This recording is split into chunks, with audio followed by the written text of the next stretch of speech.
The Little White Owl. Another Jane Chapman book. We just gotta love Jane Chapman. Does a great job on the illustrations.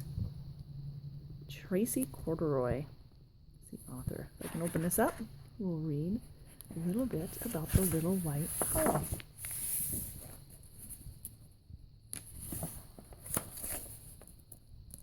Beautiful colors, and you'll see why when we hear the book.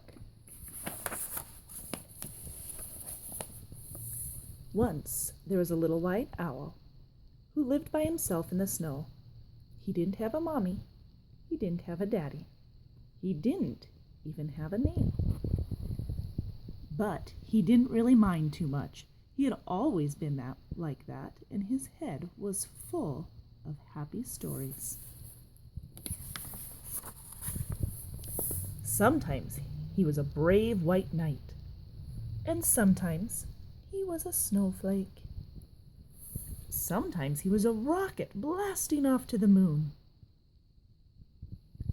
But every night, at bedtime, he sat on his favorite branch, nibbling toast spread with strawberry jam and counting the stars by himself. Then one day, he looked at the big blue sky that stretched on and on forever. "I wonder what's out there," said the little white owl. So he packed his teddy and his clock. It was time to see the world.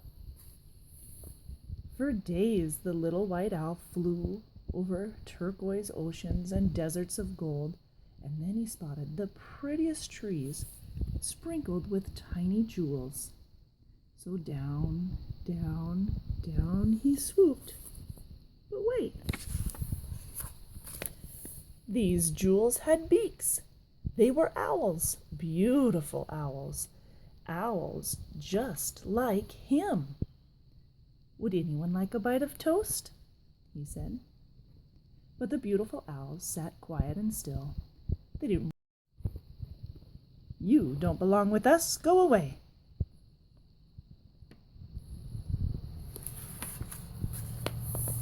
"But I do have colors," cried the little white owl, "here in my heart. And bumping up and down in me are lots of happy stories. I'll share them with you if you want me to." The owl sat and thought. Then, sighed the blue.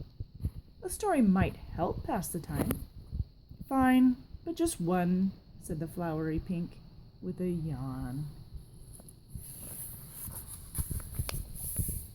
So the little white owl swung on a branch with his little teddy, and he munched his toast and shared a happy story.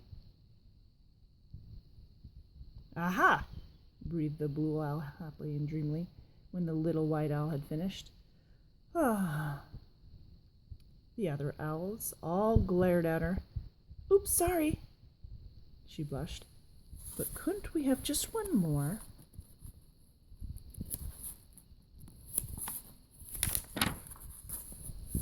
So the little white owl closed his eyes, and magical stories came pouring from his heart, colorful tales of castles and knights and dragons with fiery breath, and blasting through moonbeams and counting bright stars and tumbling down like a snowflake. Slowly, and rather to their surprise, the owls began to smile. "Ah," they breathed. Then suddenly, "More!" everyone cried. At last, when all his toast was gone, the little white owl checked his clock. "Gosh, I need to go," he gasped. "Back to my sparkly home.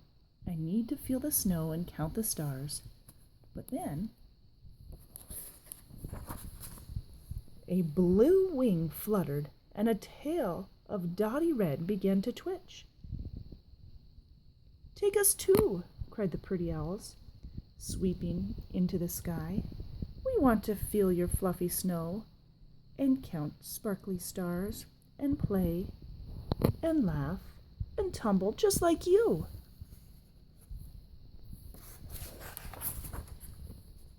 So the little white owl led them home. When they tumbled and twirled on the ice, like splashes of rainbow, they speckled the snow, their colors brighter than ever.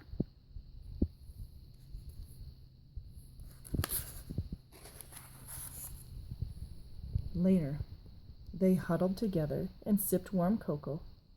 Tomorrow, when we fly home, said the blue, the white clouds will remind us of you. Promise you'll visit very soon. I promise, smiled the little white owl.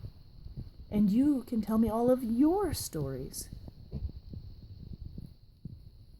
Then he snuggled up on his favorite branch and soon was dreaming happy dreams as a huge silver moon lit the deep, dark sky that reached on and on forever.